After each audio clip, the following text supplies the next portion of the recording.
Hello everyone, welcome to a social science class. Let's continue with our new topic, the revolution and everyday life.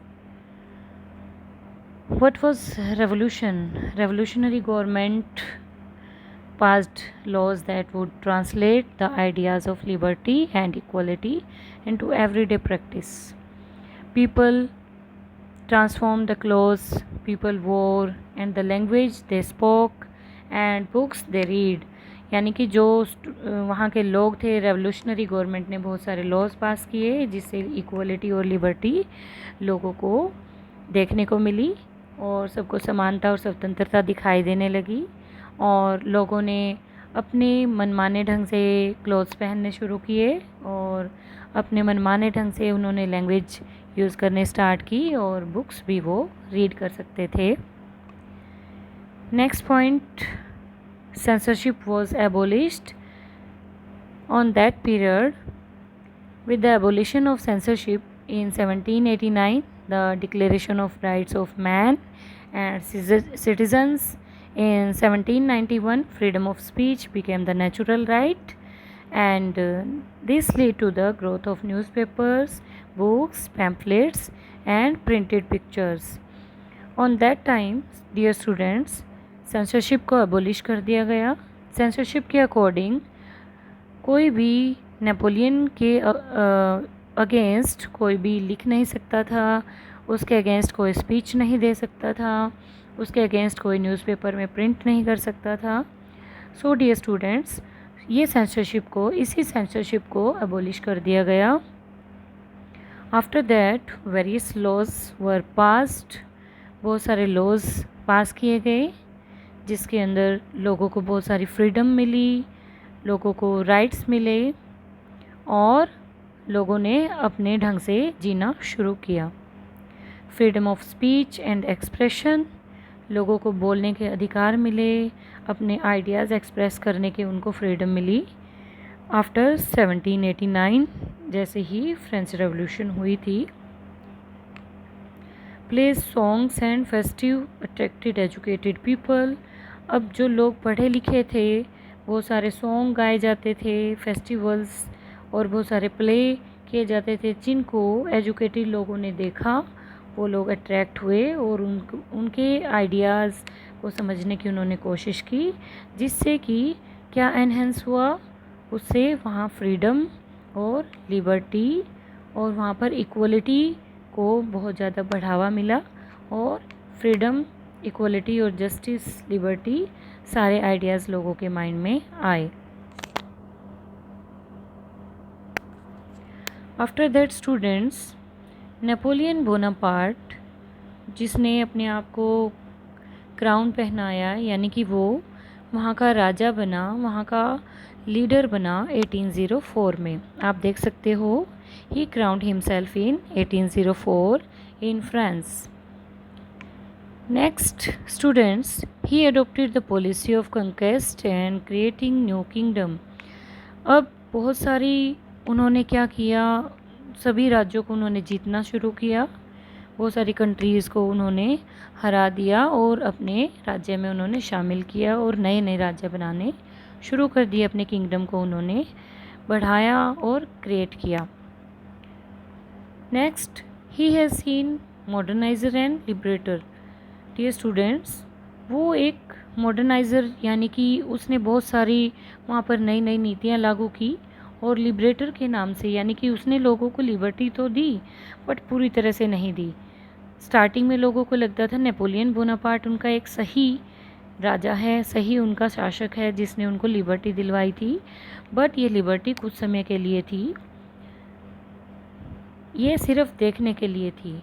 यानी कि public को बाद में, वहाँ की जो पब्लिक थी फ्रांस की, उनको ज़बरदस्ती वो वॉर में शामिल करता था, जिससे वहाँ की पब्लिक बहुत ज़्यादा फेडअप हो गई थी और नेपोलियन बोनापार्ट के अगेंस्ट पॉलिसी बनाने लगी थी और वहाँ पर उन्होंने अपनी नीतियाँ बनानी शुरू कर दी थी अगेंस्ट नेपोलियन बोनापार्ट.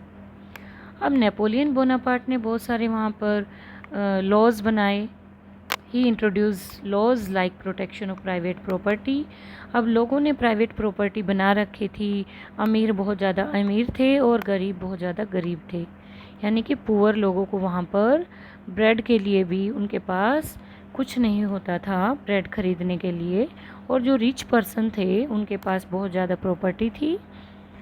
सो डियर स्टूडेंट्स, उन्होंने प्रोटेक्शन ऑफ प्राइवेट प्रॉपर्टी का लॉ पास किया और वहाँ पर प्राइवेट प्रॉपर्टी को सभी लोगों में इक्वल डिस्ट्रीब्यूट कर दिया गया। यूनिफॉर्म सिस्टम ऑफ वेट्स, वहाँ पर उन्होंने माप तोल की प्रणाली को चेंज किया, वेट और मेज़र्स में उन्होंने बहुत ज़्यादा बदलाव किए।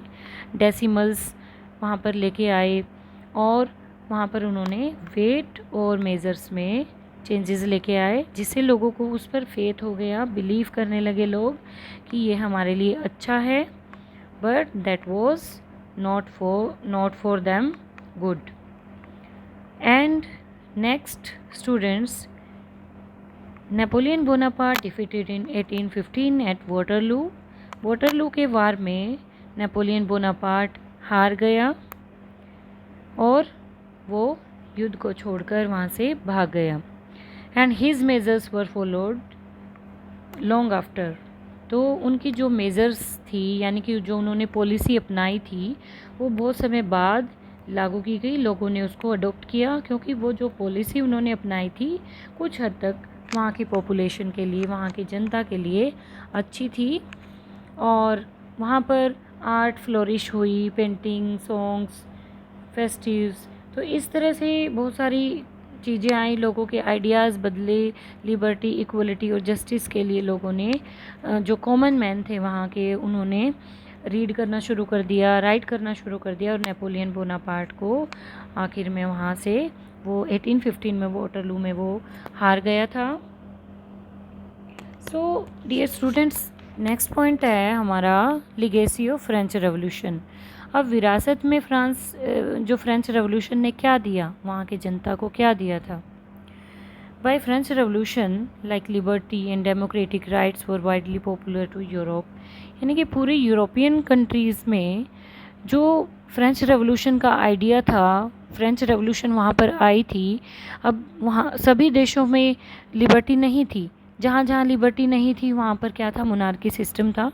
तो जो फ्रेंच रेवोल्यूशन हुई थी तो अदर कंट्रीज़ में, यूरोप में, वहाँ पर लिबर्टी और डेमोक्रेटिक राइट्स के लिए लोगों ने आवाज़ उठानी शुरू की और वहाँ के लोगों के विचार बदलने शुरू हुए, और लिबर्टी से जो फ्रेंच रेवोल्यूशन है उससे उन लोगों में मतलब क्रांति की जो लहर थी वो दौड़ने लगी, और लगा पब्लिक को कि यूरोप के दूसरी कंट्रीज़ में कि फ्रेंच रेवोल्यूशन से अगर फ्रांस में डेमोक्रेसी आ सकती है तो हमारी कंट्री में क्यों नहीं आ सकती।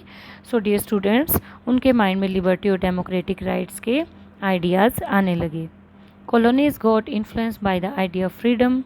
अब डिफरेंट कॉलोनीज़ की बात मैंने अभी की थी आपको, तो उनके फ्रीडम के आइडियाज़ उनके अंदर आने लगे और उनके विचार बदलने लगे और स्वतंत्रता के लिए वो सोचने लगे। French revolution became a benchmark to attain freedom from British rule in India. अब इंडिया में ब्रिटिश रूल था उस समय में, और फ्रांसीसी क्रांति से जो भारतीय हमारे नेता थे, बहुत सारे लीडर्स थे, जो रेवोल्यूशनरी आइडियाज़ उनके माइंड में आए, और ये जो फ्रांसीसी क्रांति थी इसने एक बेंचमार्क का काम किया। इसने उनके माइंड में एक छाप छोड़ दी कि जब फ्रांसीसी क्रांति से फ्रांस को स्वतंत्रता मिल सकती है, आज़ादी मिल सकती है, तो इंडिया को क्यों नहीं मिल सकती। सो डियर स्टूडेंट्स, हमारे इंडियन लीडर्स ने भी इससे बहुत सारी सीख ली, और हमारे जो इंडिया में उन्होंने जो क्रांति की थी, रेवोल्यूशन की थी, वो फ्रेंच रेवोल्यूशन से प्रेरित होकर की थी, और फ्रांसीसी क्रांति ने सबके माइंड में एक छाप छोड़ दी थी, जिससे after French revolution many countries got freedom and got democratic rights. So dear students, we have completed this chapter today. So dear student, we will meet in our next lecture and next topic. Thank you.